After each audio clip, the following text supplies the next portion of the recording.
Our third stop in England was Winchester after London and Liverpool.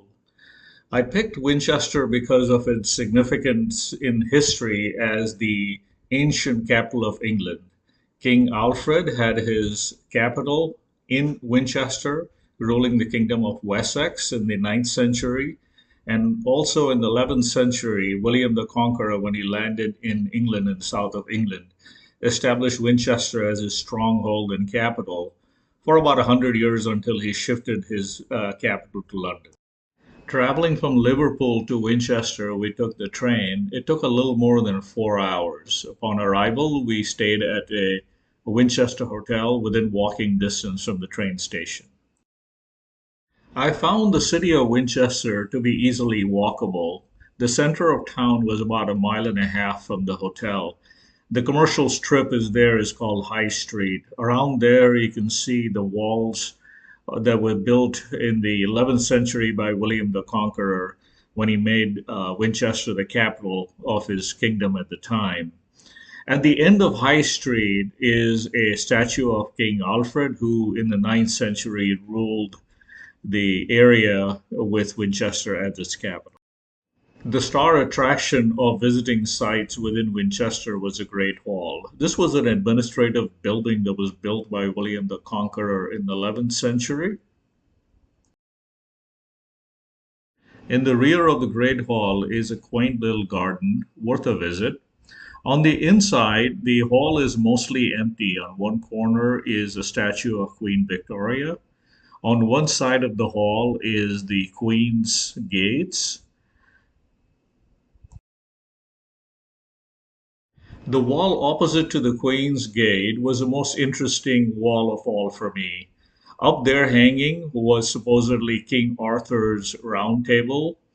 King Arthur, as you may know, was a mythical king, supposedly in the 6th century. And there were incredible stories written about him in the Knights of the Round Table. This was the round table that was made by King Henry III in the 12th century. And later, when King Henry VIII came to visit, this was refurbished, and the image of King Henry VIII was put at the top of the round table. On the sides are the names of the knights of the King Arthur. As you can imagine, there are plentiful eating establishments within Winchester. The one I enjoyed the most was within walking distance from the hotel. It was a pub, and we had an evening meal there outdoors. On another day, I actually ran into a Bengali restaurant. And being from the state of Bengal in India, this was a marvelous surprise for me and enjoyed the food there. The other places to see in Winchester was the Winchester Cathedral. I enjoyed later visiting the Abbey Gardens even more. This is a place very well landscaped, lots of flowers everywhere, seats for people to sit on, and people come there to relax and watch migratory birds.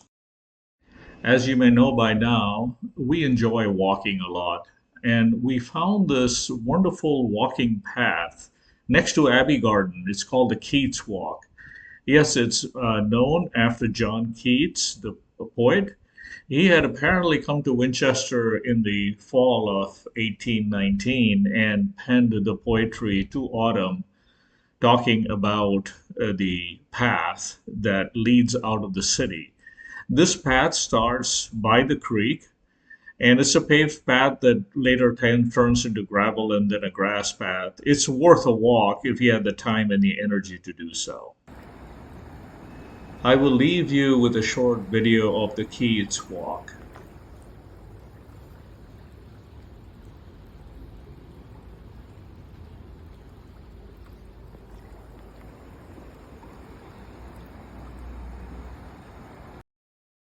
Thank you very much for watching this video. If you enjoyed the video, please do like, share, and subscribe.